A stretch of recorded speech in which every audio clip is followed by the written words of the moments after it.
I don't shoot unsuppressed. I literally will not shoot without a silencer. Yeah. So it's great that all of our products are friendly in that way. I'm starting not to like Jeremy anymore here. I no longer like our guest.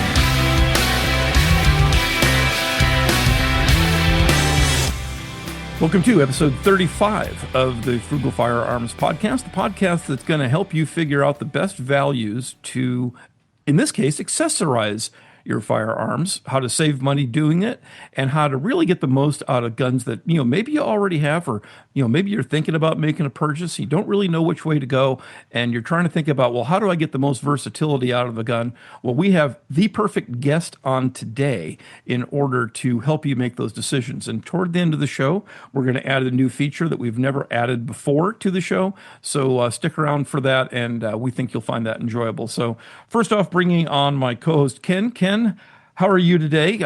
Nice that you got through your computer problems and were able to join us.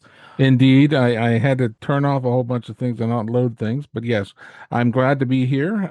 For those of you who are longtime listeners, you know I'm still suffering with my internet connection, but that is why I'm cheap, and that's why it's frugal.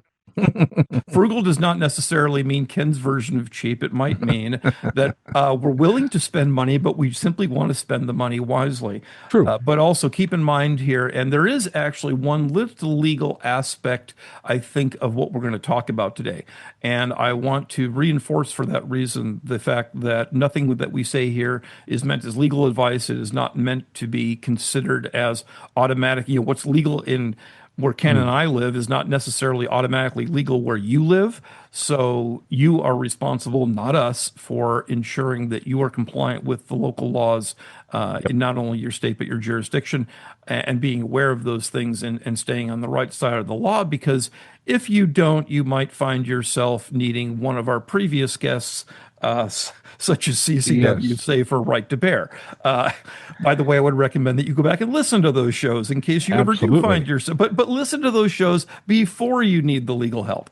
And absolutely. And this is a very interesting year. This next 12 months, from a Second Amendment perspective, is going to be a real game changer as what's Absolutely. going to happen in the Second Amendment space. So the next 12 months, man, this is a great time to be an advocate of Second Amendment and interested in firearms. Absolutely. So today we're going to bring on Mr. Jeremy Mallette. He works for Recover Tactical, and Recover Tactical makes all kinds of amazing stuff that allow you to do things with your gun that you maybe heretofore didn't know that you could do.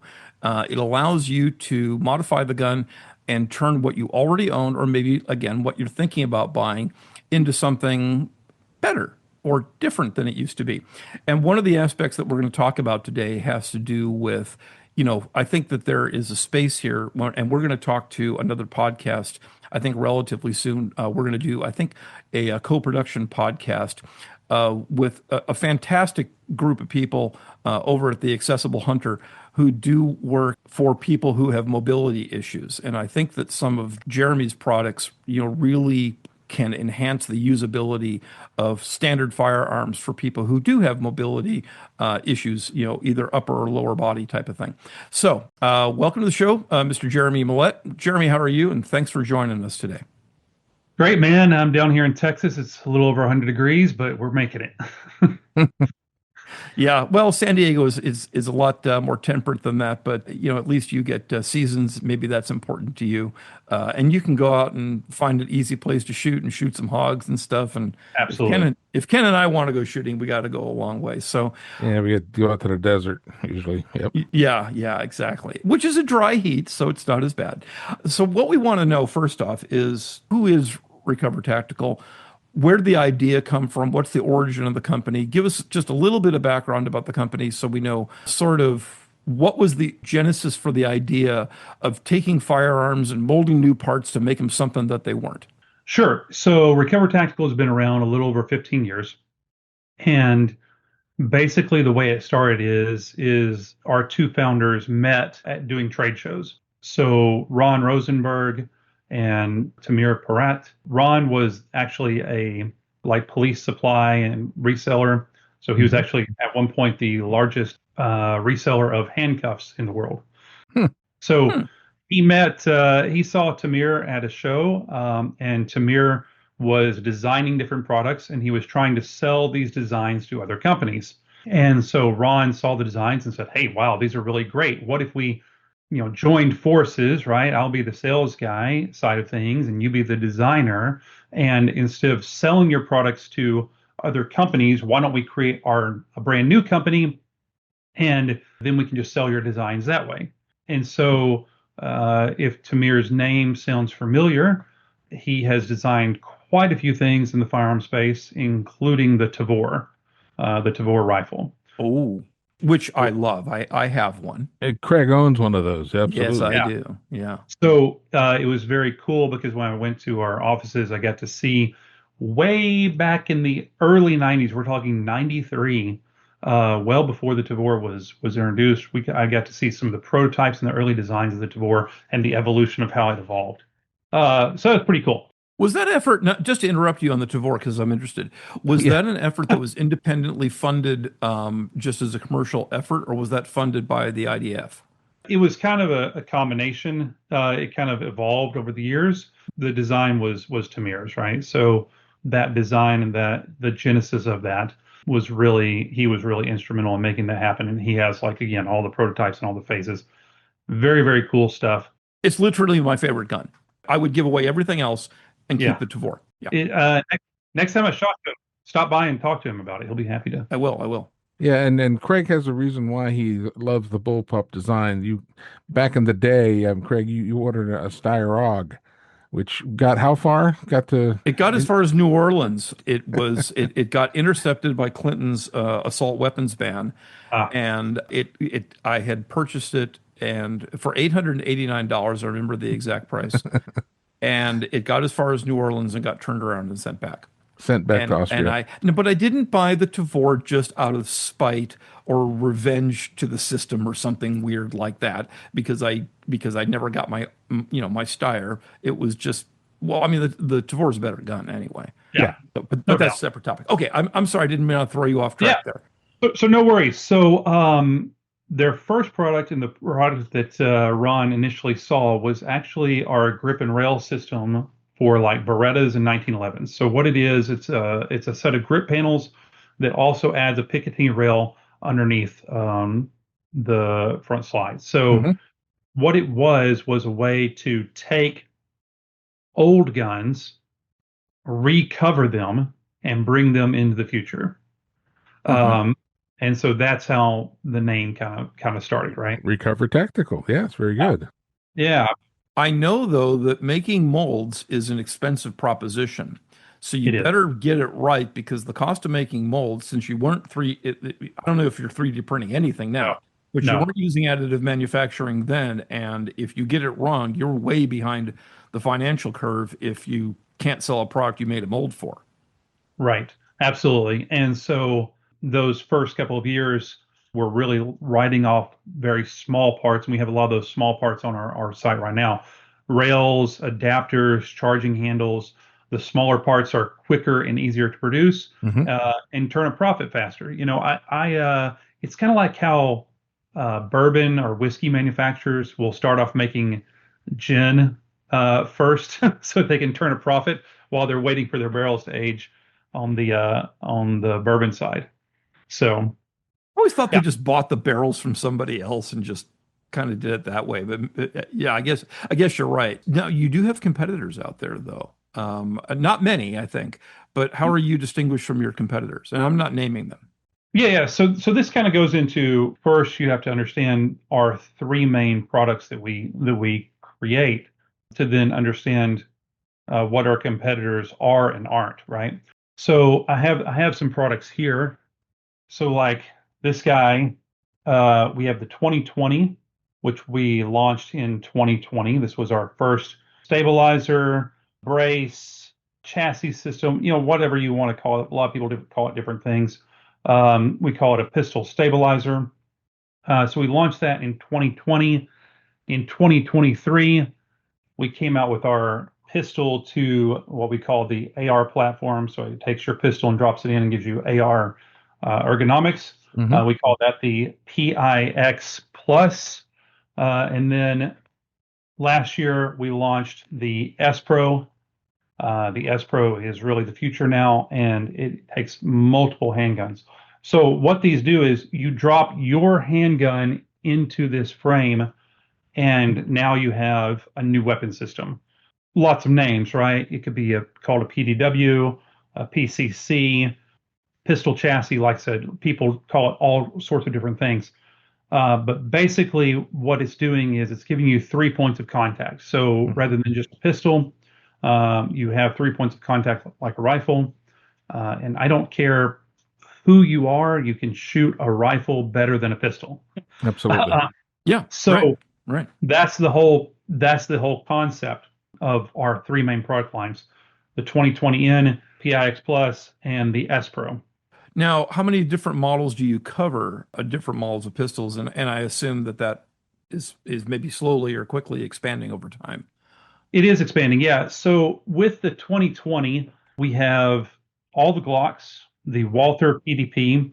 And I got a question with all the Glocks, for example. Does it's a different model for each of the Glock models you might have? So if you had a Glock 34, for example, would that fit a Glock 17 or a 19 or even a 26?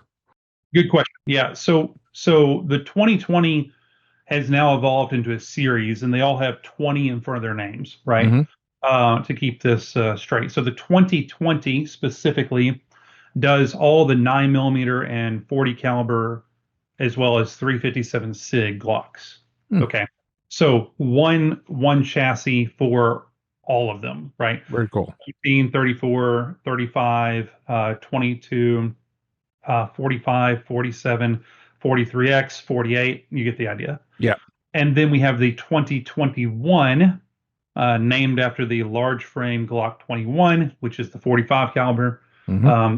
So the 21 does 45 and 10 millimeter Glocks, all the 45 and 10s.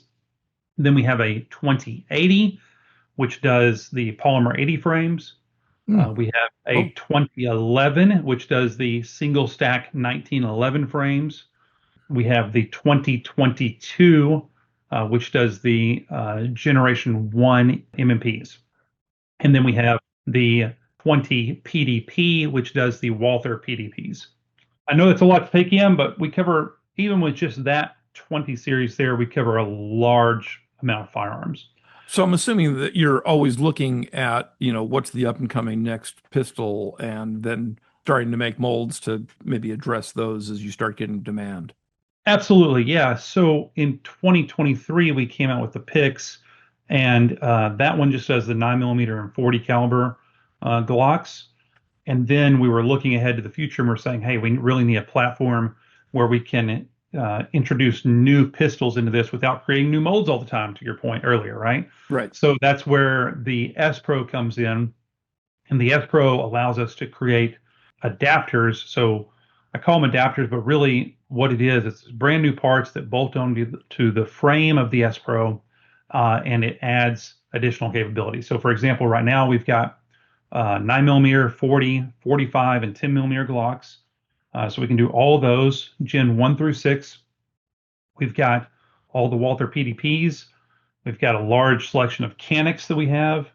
We Hmm. have the Springfield Hellcat, Oh, SIG 365 X Macro. mm-hmm. Those are super popular. Yeah. Yeah, we've got the PSA Dagger, and we've got more in development. So the S Pro is really our future platform. So that's the platform where we can take and just change out those adapters and create, adjust to multiple different firearms.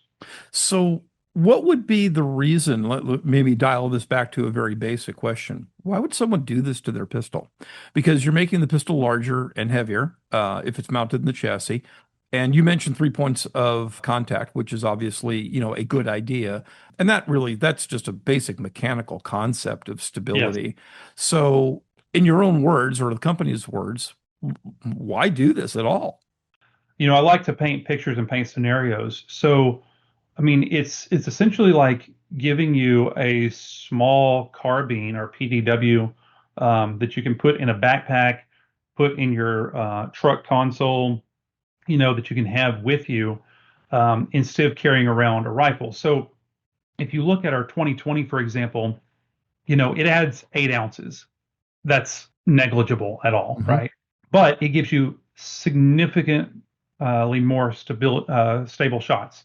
So, I mean, I can easily take a 2020, I could hand it to you within 2 or 3 mags. You're going to be hitting the silhouette on every time at 100 yards with a pistol, with a 9 millimeter pistol. It's that much of a game changer.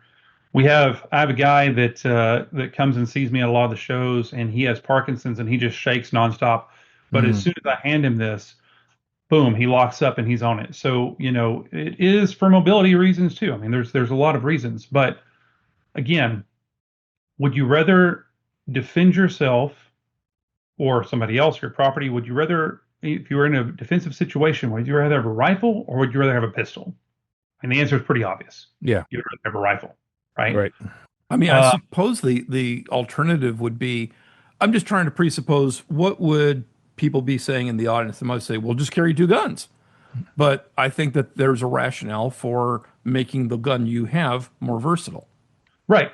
If we go back to the name of this podcast, if you want to spend your money wisely, if you already Hmm. have the firearm, right? Why buy a brand new firearm for, hundreds and hundreds of dollars when you can pick up a 2020 for $100 and now have a little PCC PDW that'll fit in your backpack? Hmm. And I just want to explain to some of the people who might be listening. PCC is a pistol caliber carbine, and a PDW is I Personal forgot. defense weapon. Yeah, Thank you, personal yeah, defense weapon. right. Yeah, so those are just acronyms that you guys are kind of an education point, and they're basically small, compact, self defense, but with greater range and accuracy than your typical pistol. Well, Yeah. let me throw out another acronym since we're chucking around acronyms now. SBR. Short barrel rifle. Under what conditions or under what product lines? I think the one that makes your Glock look remarkably like an AR. And by the way, guys out there, we did vet these products. We have tested these things. We know what we're talking about here. Oh yeah. And the ergonomics are remarkably like an AR in a short form.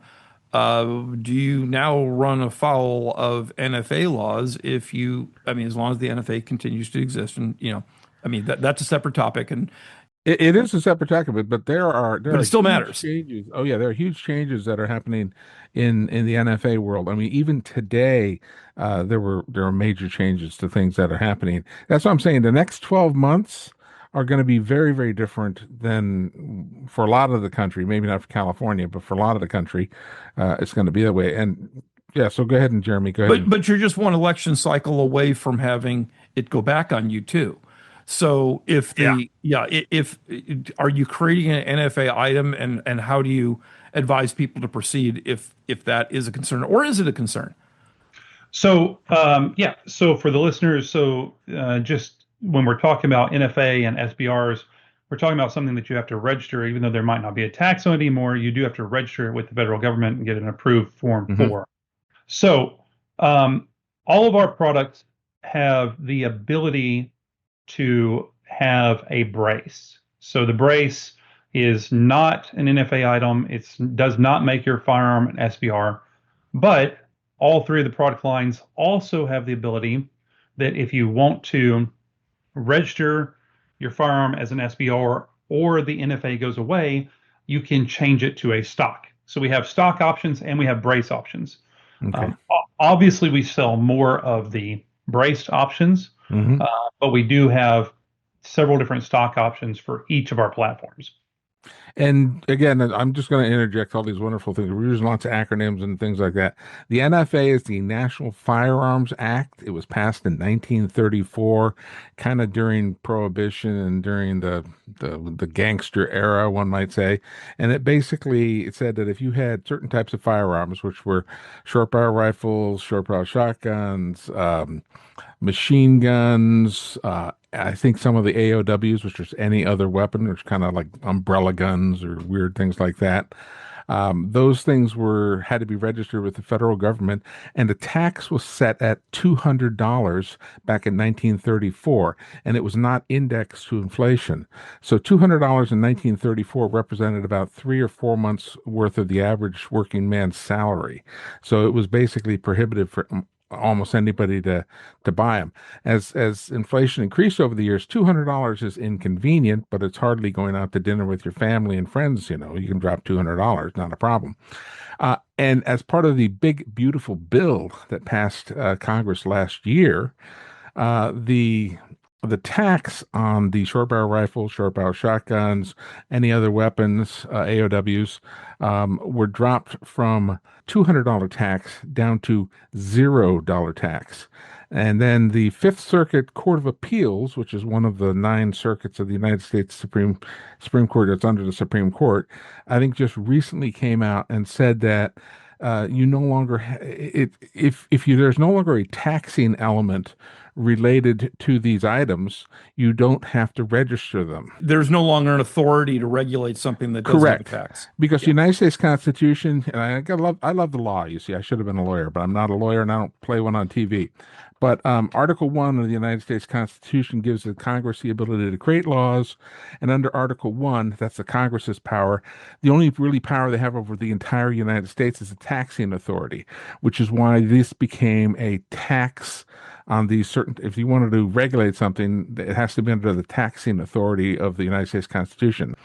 And what happened last year is that they basically took the tax, which had been $200 for the past almost 90 years, and moved it down to a $0 tax. Effectively, now, no reason to collect all of these fingerprints, the background checks, all of the stuff that it took you to get a tax stamp, which actually looked exactly like a little stamp. All of that's kind of gone away. So now we have a circuit split between, I think, the Fifth Circuit Court of Appeals and the Ninth Circuit and a bunch of the other circuits. So now it's got to be addressed by the United States Supreme Court. It's going to be very interesting. So that's what I'm saying. This next 12 months is going to be a major change in how things are handled nationwide. But Jeremy, your products allow you to pivot between either of those legal frameworks. Yeah, and Kim brings up a really good point here is that the laws are changing very, very quickly and things are, very fluid right now. So even though I say that we do have brace and stock options, everybody should look at their local and state laws and make sure that they understand their laws before making a decision regarding this. Because what we're not doing is providing legal advice to anybody. We're just offering two people two different avenues and two different options. Mm-hmm. Where I'm at, yeah, I can absolutely have a braced firearm, for example. But I'm not going to speak on behalf of all the other states. Yeah. And a braced firearm is different from a stock. A stock is something you would technically rest against your shoulder for that third point of contact. A braced one is where you have something that maybe wraps around your forearm and attaches to your forearm. I know it sounds weird, but there is a difference legally, a big difference legally, and has been, depending on what administration is in power, between braces and stocks. So right now, braces are pretty much accepted. I think nationwide, stocks are potentially still an NFA item. And anyway, well, a lot of flux going the on. brace thing is important though, particularly again mobility, issues Oh, yeah. or appendage issues. I mean, that can make a very big difference between the ability to safely and accurately employ a certain, a small gun at least, as opposed to not. So, well, what are your major categorical areas? I mean, you mentioned 3 different products, but I mean, do you break these down, Jeremy, into Recover Tactical's different product lines? Yeah, so the 2020 series, the Pix and the S Pro, they're all 3 completely different lines, right? So the 2020 is our most economic, and again, it's the one that we came out with 6 years ago, and we have a ton of accessories for that thing. I ran the numbers, and we have like over 2,000 different combinations that you can do with that. Wow. Yeah, we have over a dozen accessories where you can add side rails, optic mounts, front shrouds, mag holders, cheek rest, different charging handle options. I mean, there's a lot of ways to configure that. But the cheek rest, for example, would be a way to say, well, this is a stock and not a brace, and therefore maybe an NFA item, right? I mean, it could be as simple, as subtle as that. Well, yeah, I mean, yes and no. I mean, so I will say that, people should look up the ATF's ruling on braces. They flip-flopped on this. First, you could shoulder it, then you couldn't shoulder it. Now you can shoulder it again. So the cheek rest on we do have for our brace options. Okay. So you can rest it against your cheek and your shoulder. So, again, where I go back to this, even with our brace options, it gives you 3 points of contact. So, it basically performs as a rifle, right? So all Mhm. three of them essentially they perform as a rifle, regardless of whether it's a brace option or a stock option. One of the things that you mentioned across the broad spectrum of accessories, does that include holsters? And how do you, like like something in a 2020 chassis is still pretty small, but it's not going to fit anybody's normal holster. What kind of carry options do you have? Yes. So for the 2020 and the S Pro, we have our G7 holster. This holster, obviously, these frames add bulk to your gun, but you're not going to be carrying around this open carry in the mall. Maybe you will, No. but under a jacket, sports coat, they actually fit pretty nice. We sell a ton of these to different police departments around the world, to different militaries. We sell them to private security. I just had a very good conversation with people that used to use Uzis to protect a certain high political figure. Hmm. Hmm. They did some testing. They're looking at purchasing some of these. Yeah, there's a lot of reasons for this. Again, you can have extended range, greater stability, better accuracy.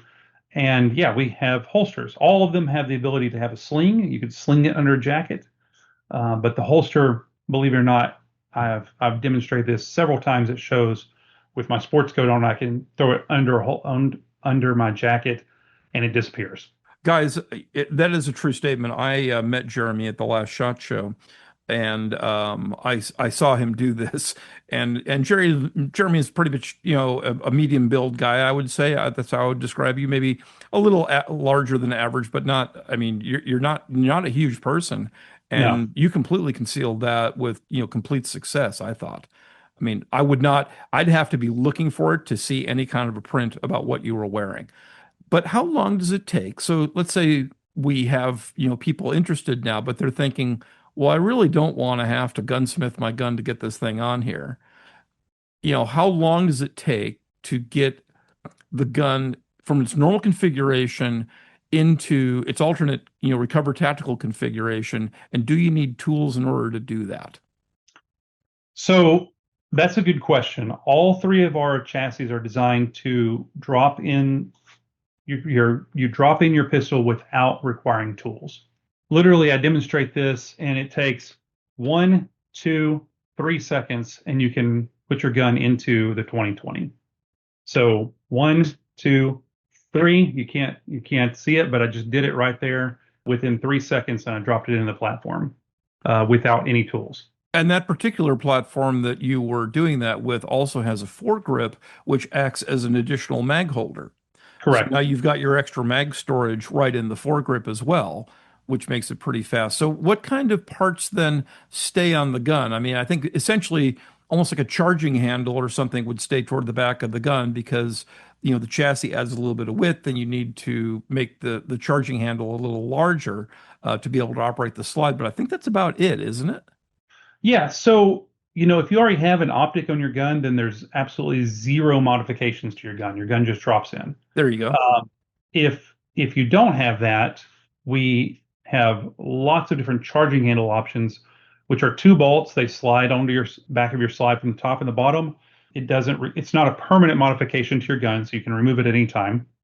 But that just allows you to charge the firearm while it's in these chassis. And the cool thing about it is that when we talk about mobility, I can literally rack the gun with one finger. with that charging handle. That's how Hmm. much leverage it provides you to be able to rack the firearm. So it's, we sell a lot of those charging handles on their own for people with mobility issues. And as you know, if you get into an altercation where, a high stress environment, your fine motor skills go down significantly. So Right. having the ability to have a charging handle that's oversized, that doesn't require as much force to rack the gun, plays a huge difference both in and out of our products. You kind of brought up a good point there that leads to another. I hope you have the data on this question. Have you looked at what kind of, I mean, particularly under either competition stress or some sort of, stress environment, or even if not, the accuracy improvements that your products offer over the stock, pistol, for example? Like you mentioned, hitting silhouettes at 100 yards, with very, very little practice. Do you have even notionally how much it improves accuracy? I mean, look, I would say that the average handgun shooter doesn't practice enough to be able to engage a target reliably at 100 yards, True. especially under a high stress situation. Right. Definitely true. Definitely true. And, I know from my reading and whatnot that they say that your average group size doubles when you're under stress. So if you've got, say, at 25 yards, you've got, a 6 or 8 inch group, right? Now you've got a 12 or 16-inch group, right? That could be the difference of missing somebody completely and hitting an innocent bystander or hitting Hmm. somebody you don't want to, right? So if then I can take you at 25 yards and then shrink your group size down to 2 inches or 3 inches with one of our products, which is totally doable. I mean, I can do better than that. Very little practice. So if I can shrink you down and say I decrease to that, now you go back to your original group size under stress, right? So 6 to 8 inches. So now you're confident and you're accurate in those shots. But I mean, I guarantee you that I can take someone out to the range, and after a few mags, they're going to have about a 10-inch group size at 100 yards, and then it's only going to shrink from there with a little bit of practice. If you have a malfunction with one of your chassis loaded, how problematic is it to clear those malfunctions? Does it make it a lot more problematic, or is it kind of about the same as it would be, let's say, if the thing were actually in a rifle anyway? Like a stovepipe situation, is that what you're talking about, Craig?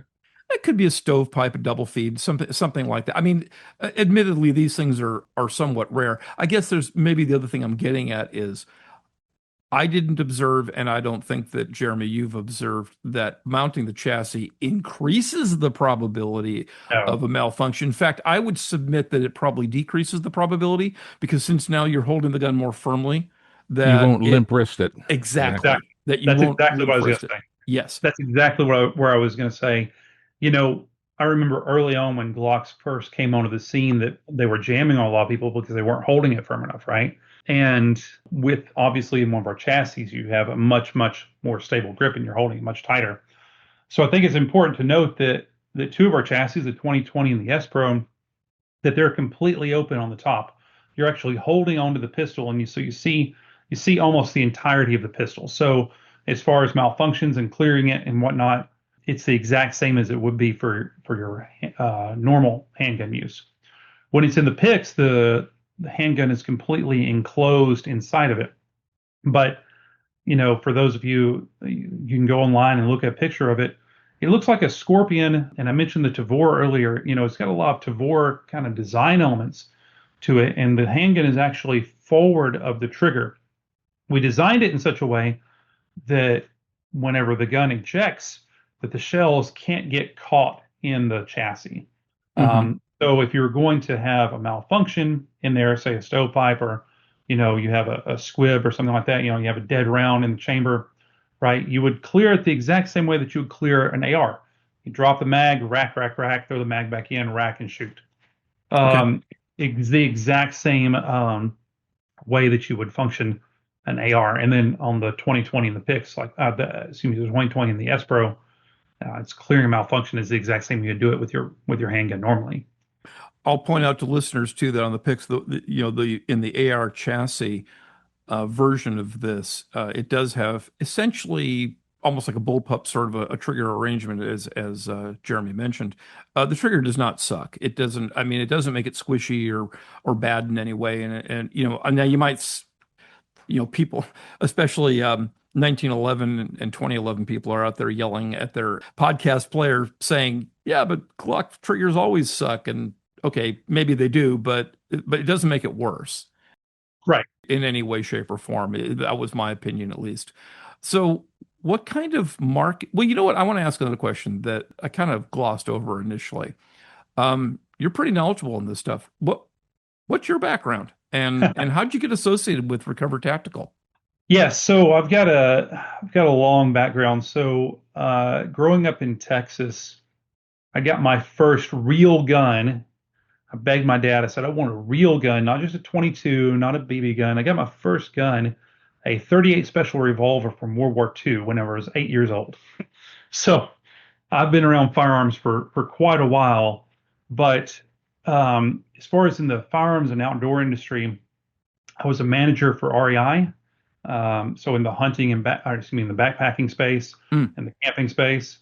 So I've done quite a bit of that. I've traveled the world quite extensively and done a lot of backpacking trips. So I was the manager for REI, and then when I was with REI, this was way back. Silencers became legal for hunting in Texas. And I Hmm. thought, well, I want to get a silencer, and so I went to Silencer Shop to get a silencer for hunting. And then all of a sudden I became recruited by Silencer Shop. So I did marketing for Silencer Shop for quite a bit. After Silencer Shop, I left Silencer Shop, created my own companies and did marketing for lots of different companies in this firearm space. I wanted to kind of get away from silencers. I saw, it's a very niche market segment. So I want to do more in the firearm segment. So I created my own company, start kind of doing what you're doing too. I did reviews and create content.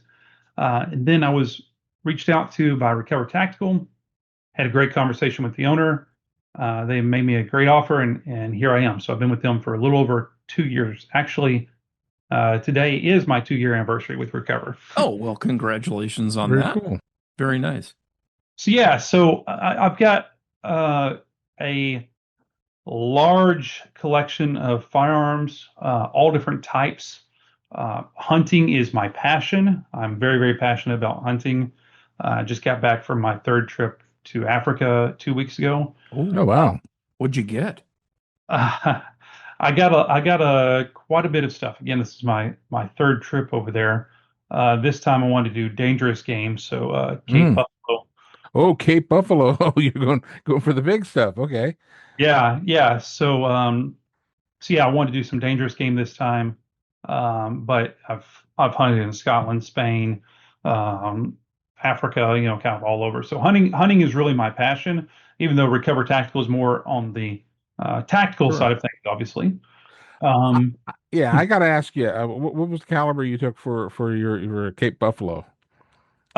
yeah, so I used a 375 H&H. Okay, sure. That's the minimum size Minimum. caliber Yep. used for hunting dangerous game in Africa. Right. I am I some people say, oh, Jeremy likes to spend money, but I like to buy high quality gear. So I shoot a Blaser R8 so I can swap barrels back and forth. And then I use Swarovski glass and so Oh yeah, Swarovski's good stuff. The reason I ask you is oddly enough, I know, and I'm not a hunter, not that I'm opposed to it, or I don't live in a place where I can do it, and obviously don't have anything huge like that. But I have in my collection, I've got a 458 Win Mag, which would be a Cape Buffalo capable if you wanted to do that. And then absolutely. a friend of mine passed away, and I bought from his family one of his firearms. I had to look it up. It's a 450/400 Nitro Express. And I'm Yep. like, oh, what? And I didn't even know it was one of those weird ones. So that's another dangerous game one. That would have been also appropriate for a Cape Buffalo type of deal. 100%. And that's an extremely popular caliber for dangerous game. And 450, 400 is a very, very good caliber, low recoil, large bullets. I know we're kind of sidetracking here, but I but know. that's a very, very, very popular caliber. I'd be interested in hearing more about that off. Yeah, both of mine are Ruger number ones, tropicals. Yeah. Okay. A lot is happening with suppressors, and suppressors to me have always been safety equipment, particularly since I have was it tinnitus or tinnitus, depends on who you talk to and Yep. how they pronounce it. But it's that wonderful ringing in your ears that lasts forever. I don't know how I got it or why I have it, but I've got it. And suppressors are something that's like I don't want anyone to ever have to suffer through what I suffer through every day. That little damn whistle that never goes away. So anyway, which of your kits are compatible with suppressors? Good question. All of them. So all of them work with silencers. On the 2020 and the S Pro, like I said, You the mean guns. certain, but let me interrupt you. Do you mean certain models of suppressors or pretty much just writ large anything because you're not extending past the end of the barrel, so it doesn't matter? Yeah, so 9 millimeter and 45, 40 cal and 10 millimeter, that's what we support. So any 9 millimeter or 45 silencer will work in all three of our chassis. Okay. We could get into the nitty gritty and I could tell you, oh, well, on this one, you have to have a barrel that's for this model or this or this or this. But the short answer is that they all work with silencers. No, that's a good enough answer. Yeah. And that's one of the great things about it. Look, I've got quite a few silencers coming from that industry. I don't shoot unsuppressed. I literally will not shoot without a silencer. Yeah. But it's great that all of our products are friendly in that way. I'm starting not to like Jeremy anymore here. I no longer like our guest. So, what? All right, that being the case, and maybe the suppressor slash silencer options open up your market to more people. What are your typical, let's say, most successful markets out there? Law enforcement or tactical guys, or you know, what are they? I mean, what does your typical customer profile look like? The typical customer is they're the person that wants a PCC, a PDW, but they don't want to buy a whole nother gun, or they already have a gun sitting around like a Glock that they're not doing anything with, right? So it's the person that says, hey, I already have this gun. I like the idea of having a platform like this. So this is what I'm going to get, right? We do sell a lot to security, to like I said, police and military, but they're a fraction of our market. Our market is 95% is just the average person that wants a self-defense platform to have more confidence, shoot better, shoot more accurately at distance, and yeah, that's our market. Is So that then the value? I mean, because remember, we're all about value here. That's the core of the show. yep, Is that the reason that having multiple configurations of the same gun makes sense versus owning multiple, guns? I mean, because you can take that thing and now be more versatile with it. absolutely, yeah. So if you already have a Glock, right, you can buy say a 2020, like I said, for $100. So $100, and now you have, a small rifle rather than buying a whole nother rifle that costs, what, on the low end, $400, right? Yeah. Hmm. um, so now you have a 9 millimeter, 40 caliber, 45 rifle, effectively. So the value prop is that it's take your existing gun, you can shoot it as a pistol, or you can put it in the chassis, or you can go back and forth, right? You can go to the range and essentially shoot two different platforms without spending a ton of money. Hmm. And even when you look at the picks, right? I mean, you effectively have an AR from your pistol, but you didn't spend AR type of money, and you still have a pistol, right? So when you think about frugal, right, you have all these magazines for your firearm already. You don't have to buy any more magazines. You don't have to do any of this stuff, right? So yeah, I mean, value prop wise, I mean, it's a very, very strong value. What you're getting, the quality of it, it's all injected molded. Our warranty is very, very strong. We'll take care of you. We've got great aftermarket product support. It's essentially the same material as a Glock, glass reinforced polymer. So it's going to last forever. Can take any of the heat, cold chemicals the same way as your Glock can. So it's extremely durable. I mean, I sell these to guys out in West Texas. They'll literally throw them in their toolbox and ride around with them in their toolbox in 100 plus degree weather and then pull it out when they need to shoot a coyote or for self-defense or whatever, and zero issues because they have no problems with it because it's polymer. It's incredibly solid. Yeah, I was just going to say, I mean, on the material science, injection molding, obviously, you've got what, the fiberglass reinforced, or I Yep. mean, Yep. yeah. So you got all of that stability because I mean, when Glocks first came on the market, the fear was, I don't know, it's going to bend or break or dry out or crack or something over time. And a lot of people were like, they're really hesitant about it. They still love their all metal guns. And I love my all metal guns too.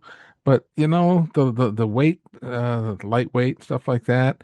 And the fact is that these Glocks have been around for, 35 plus years now, and they're doing fine. They Well, seem to be going back to our experience with ETS mags, which was one of our earlier shows, which, true. by the way, are my favorite magazines. The only magazine I've ever had fail was a Glock factory magazine, and it didn't fail while it was in use. It just simply split apart because of bad plastic and age and oxidation or whatever, ozone exposure or whatever the hell it was. So I'm kind of sympathetic to the argument that maybe they're not perfect, but you know, I get your point. I mean, all my Glocks have been fine. The magazine split in half. What, what does it take for someone to run afoul of your warranty then, Jeremy? I mean, I guess deliberate abuse, like running it over with a truck or something like Yeah, I that. mean, deliberate abuse and telling us it's deliberate abuse. um, uh, yeah, we don't have a whole lot of returns, right? I mean, we really don't. It's we don't have things break. And what is Uh, that warranty anyway? You said it was a good warranty, but you didn't say what it was. yeah, I mean, effectively, if it's any manufacturer defect, obviously we'll replace it for you. If you broke it under normal use, we'll replace it. I mean, yeah, we take care of our customers. We stand behind our products, right? It's for the lifetime of the product and its service. So yeah, I mean, we take care of it. But for example, I hand people the charging handle of the Pix, which when you look at it, it's not I mean, it's relatively small part. If I hand it to them at shows and say, hey, here, if you can break this, I'll give you one for free. I'll give you a I'll $400 give you the product. one you broke for free. Yeah, yeah. But people take it and they try to bend it and they're like, yeah, this isn't moving. This isn't bending. It's not, Right. this isn't. I'm like, yeah, it's like me telling you, okay, hey, take this Glock frame and bend it with your bearings. Like it's not going to happen. Right. So there everything is super high quality. And like I said, we stand behind all of our products and the quality of all of our products. I'm going to endorse that comment too, because based on an example that I experienced with your company, I'd been using your products before, we ever even before I even had a podcast. So this isn't just a recent thing. I'd already been accessorizing my non-railed, for example, clocks to be able to have a rail, which to me was important. But at the show, you provided a pre-production version of the G0 holster, which I'm going to want you to talk about. And there was a problem with it, and I sent back feedback on it. And I mean, it was a pre-production unit, so no harm, no foul, because it wasn't being sold to the public at the time. But now you've taken on board not just my comments, but I'm sure comments of others. And tell people about that because it is truly unique. I mean, it's really, honestly, almost a fun version of a holster. And I'll just preface this with it attaches to the trigger guard of a Glock, and it's a minimalist holster because it really only covers the trigger and it has a clip. But when you pull the gun out, the G0 basically, as it were, self-deploys if back into a stored state. In other words, it folds out of the way on its own and gets out of the way. So if you can talk about that product a little bit, because I think it's one of your more unique products. Yeah, you did a really good job explaining it actually. So, I encourage people to go look up videos of the G0 to fully understand what this is because it's a completely new product that hasn't been done before. I hate to say that phrase, but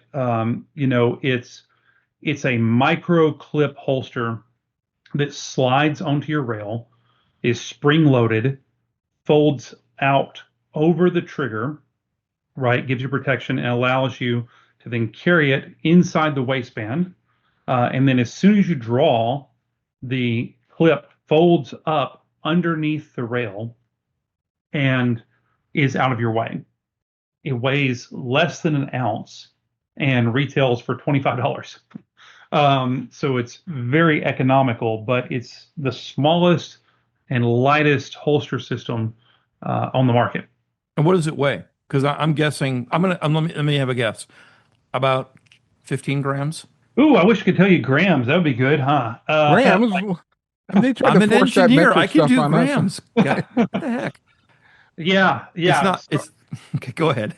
Sorry, buddy. I speak the language of SAE, man. what Okay. took, How many ounces?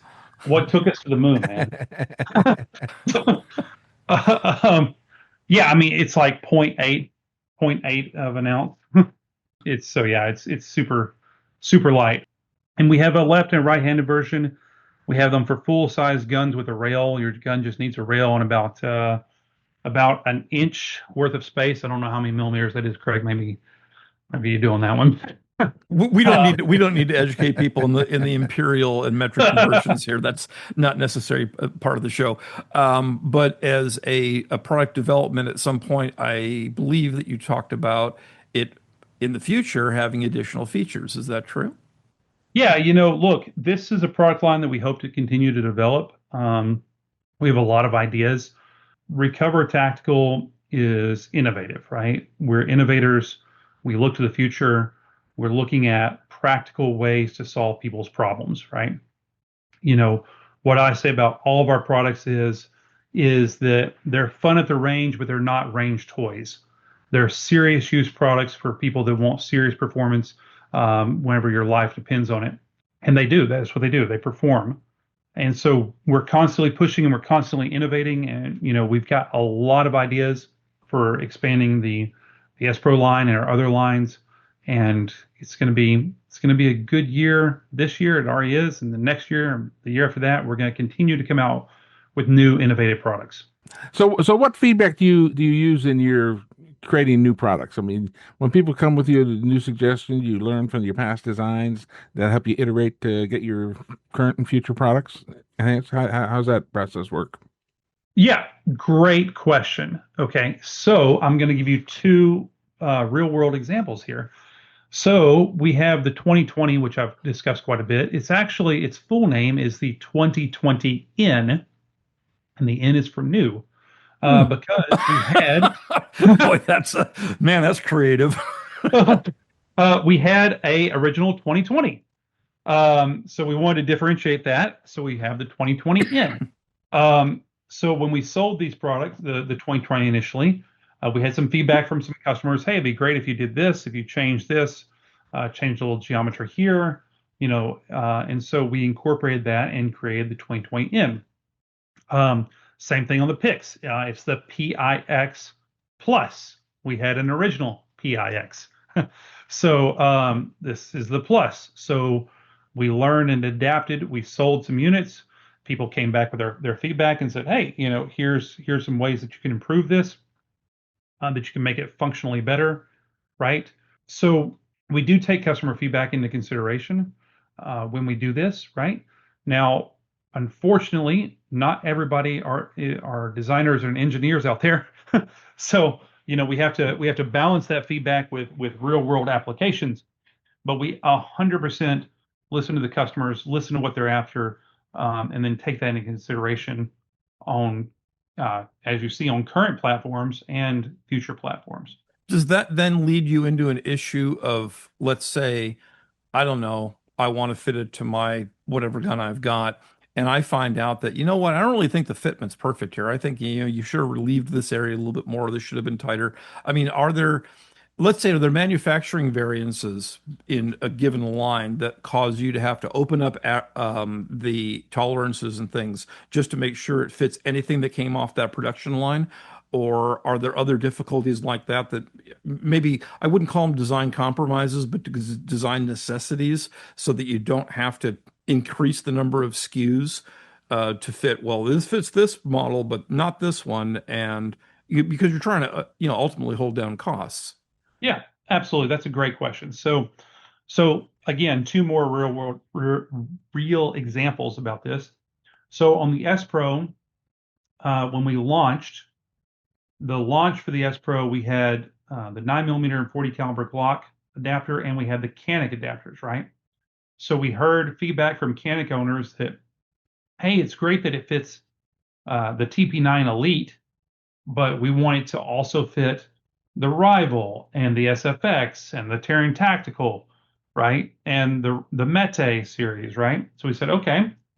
So we actually went back and reworked the mold for those Canik adapters so it fits all those new platforms now. Hmm. So it's the same mold, it's the same adapter. It's been updated, and now it fits a larger breadth of firearms in the Canik line. We did the same thing with the Glock, right? So we supported Gen 1 through 5. Well, Glock came out with Gen 6. So we reworked the tooling and reworked the mold. So now we can fit Gen 1 through 6 in the S Pro. So, That's pretty good. That's impressive that you can get that many lines in the same.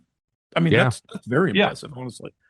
yeah, so one of them was customer feedback on the Canik side of things, right? The other one was a necessity of the market where, okay, now, Glock introduced a new generation, so we need to be able to fit that generation also, right? So, we responded to both ends of the market there.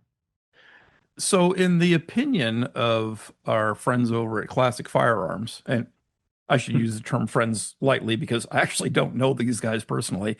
They have done a number of SHTF gun videos. In fact, I think they've got like 4 or 5 of them. And if you don't know what that means, it means you know what hits the fan. And during one of their editions, they'll pull out something like a Sig Rattler or something like that, which is an egregiously expensive gun and got a lot of criticism for that. And but one of the editors there thought that one of your products was actually the ultimate SHTF option. Do you get a lot of feedback like that, or what sort of, I don't know, let's say what sort of anecdotal stories do you get from actual use cases? Yeah, so good question. Look, we have a ton of customers. I mean, we sold thousands and thousands and thousands of these things. I haven't heard any actual self-defense stories yet from anybody where they said, "Hey, this saved my life," right? And honestly, I hope that I never hear that, right? Hmm. Because I don't want somebody to be in that situation, Right. Mhm. right? Um, I can tell you that we have photos of these in war zones. We have photos of these being used by military units around the world. And, it's here's the thing that I always say is that there's no perfect platform that's going to fit everybody, right? You have to look at your use case. You have to look at how you're going to deploy it. You have to look at your own physical limitations, and then you have to make the best decision you can with your budget and the knowledge that you have. That's why we have three completely different platforms because they do three completely different use cases, right? Right. So so while the S Pro, for example, may be a great bug out gun for one person, the Pix may be a better option for another person, right? Hmm. So, the Pix can hold three magazines, Yeah. whereas the S Pro holds two, right? So maybe you want all of your ammo on the gun, right? Because, you're in a situation where you have to grab one thing, and so you need as much firepower as possible, right? Maybe you need something as lightweight as possible, right? And then you need a 2020, right? So look, this category is becoming more and more popular, and we have um, people that are releasing things that do similar things, similar concepts, right? And there's no perfect platform for everybody, but we do a lot of things really good. And again, that's why we've got three different platforms. So my personal favorite, if you were going to say, "Hey, Jeremy, what's your personal favorite?" My personal favorite is the Pix because it's more like an AR, and I feel more comfortable with it. Yeah, and it really is, guys, a lot like an AR. I mean, you pick it up and the the manual of operation is just the same Yeah, it's got an AR style or safety on very it. similar. Yeah. It takes an AR grip. It can take AR buffer tubes and stocks. So it's very very similar. The S Pro is quickly becoming one of my favorites just because of the variety of guns that can go in it. Hmm. And they're all extremely solid. And look, I would grab. I'm not saying I would grab this before I grabbed a long gun, but I definitely wouldn't think that I was undergunned if I grabbed one of these, right? That's exactly the word I was thinking. Yeah, that you would not feel undergunned because, we talked about in our Ken and I did a bug out show recently, and one of the things I postulated was, there are Glocks out there that you could change the caliber on, and keeping the same chassis or keeping the same frame, and that would allow you to have essentially pistols in two different calibers and essentially an SBR in two different calibers all at once with one registered frame. One other thing I wanted to talk about, just briefly, an upcoming expected guest on our show is Olight, and you guys offer Olight. So I guess you have tested out their products and feel confident in their reliability and the fit and finish and so on, and their fitment on your products. True statement? Yeah, I mean, we like Olight products. They're doing a lot of innovative things. We've talked with them at shows, and we've seen some of the cool stuff coming out. Their quality has greatly improved, and they've got, we use their sights and things on our demos at shows. We use their lights. Yeah, we're personally fans of it. I mean, there's a lot of good companies out there making similar stuff, but Olight is a great value, and in my opinion, I mean it's good quality stuff, and I think that more and more people are recognizing that overall, Yeah. um, and they have a lot of options. Again, they have a lot of options because not one option works for everybody, and that's one of the great things about that company. If people want to learn more about Recover Tactical, where do they go? Who do they reach out to? And is there anything, without revealing any trade secrets or stuff like that, that's coming up that you want to talk about in the next year or so? Yeah, so if you want to learn more about Recover Tactical, we're on Instagram, Facebook. Obviously, you can go to recovertactical.com.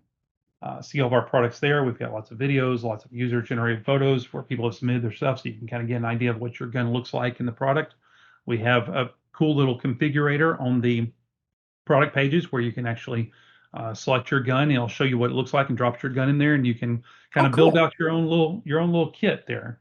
You can add optics, you can add all these accessories that we've been talking about, and it's just a fun little way to spend some time and configure your own little system. Is it direct Uh, order or is it sold through resellers or how do you distribute the Yep. product? So you can order directly at recovertactical.com. We also a lot of the major retailers out there carry our product too. We do have you were talking about the G0 Academy Sporting Goods, a large sporting goods retailer is selling the G0 holster. So if you're near an Academy, you can go to Academy and check out the G0 in action at the stores. So that's pretty cool. And you've got on your site, just looking at your site as I'm doing in real time right now, you have a couple little offers going on. I think that there's a discount. There is, a number of other things going on here.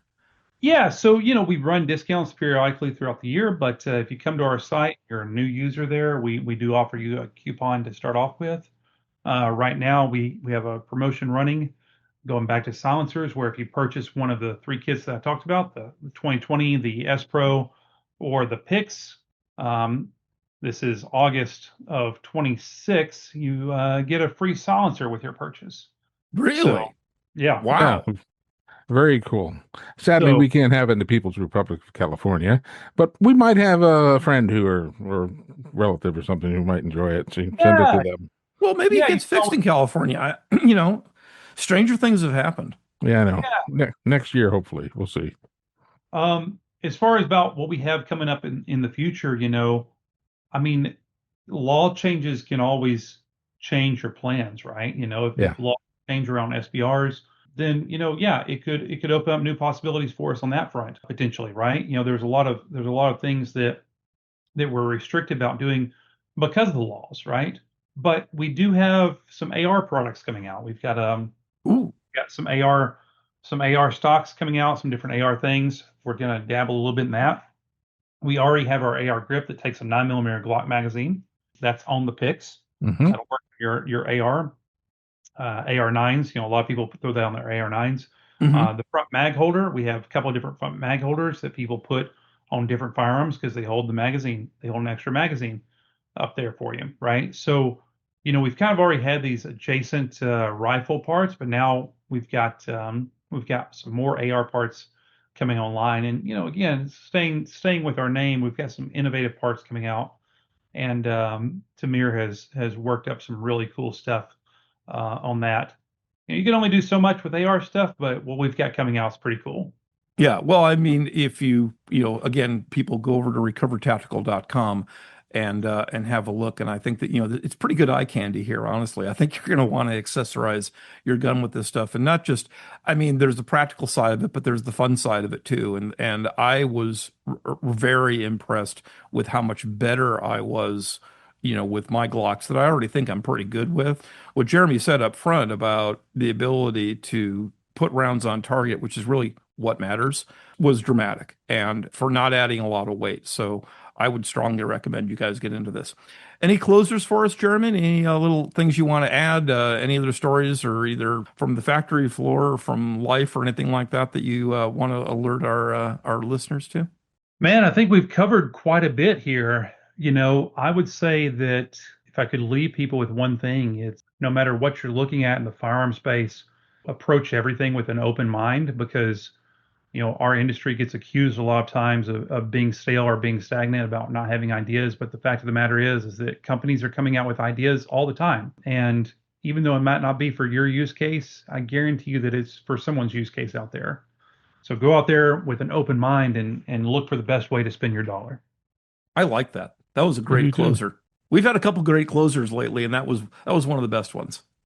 Well, hey, Absolutely. thanks. Okay, folks, today we are introducing one new little fun segment to the show. It's going to be a set of rapid fire questions for our guest. He doesn't know what we're going to ask, so this is all going to be based on his opinions, the first thought out of his mind. But because this is the Frugal Firearms podcast, the difference here is that the guest has to decide what the answer is based on value.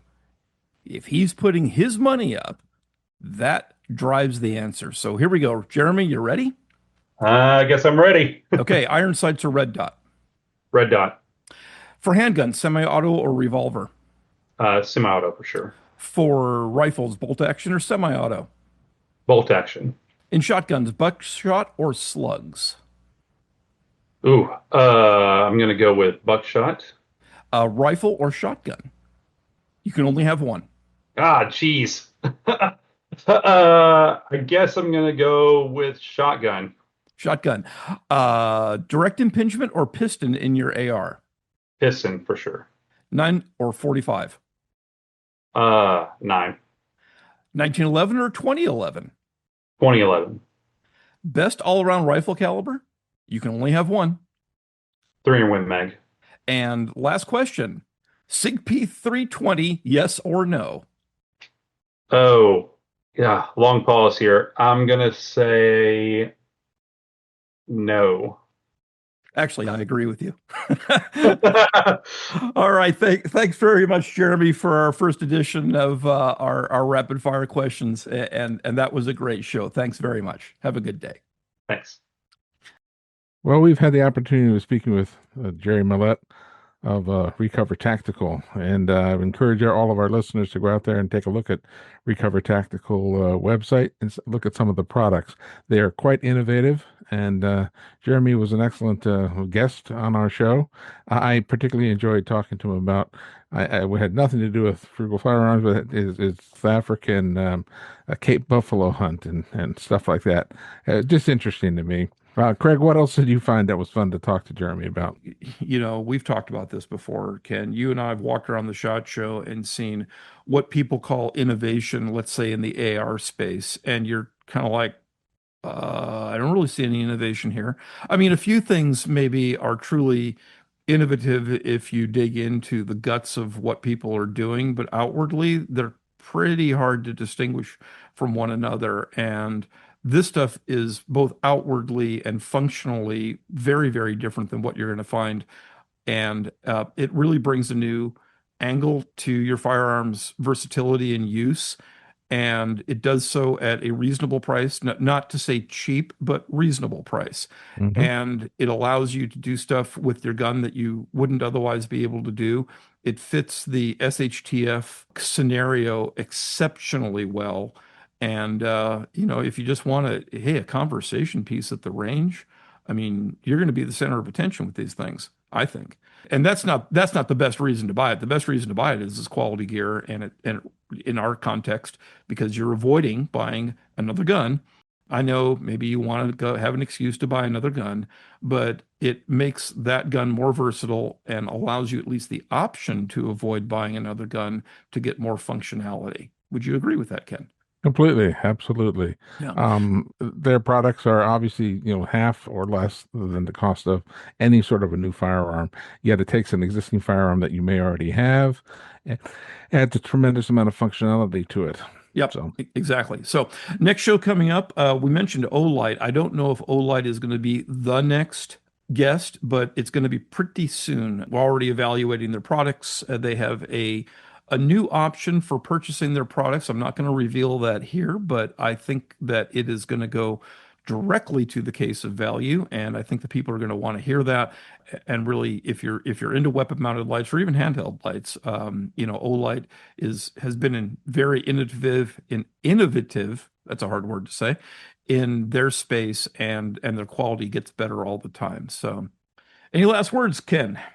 well, that is good. I'd like to thank our listeners and tune into some of our other shows. We've had some great guests. Thank you. Darn right we have. All right. Good night, folks.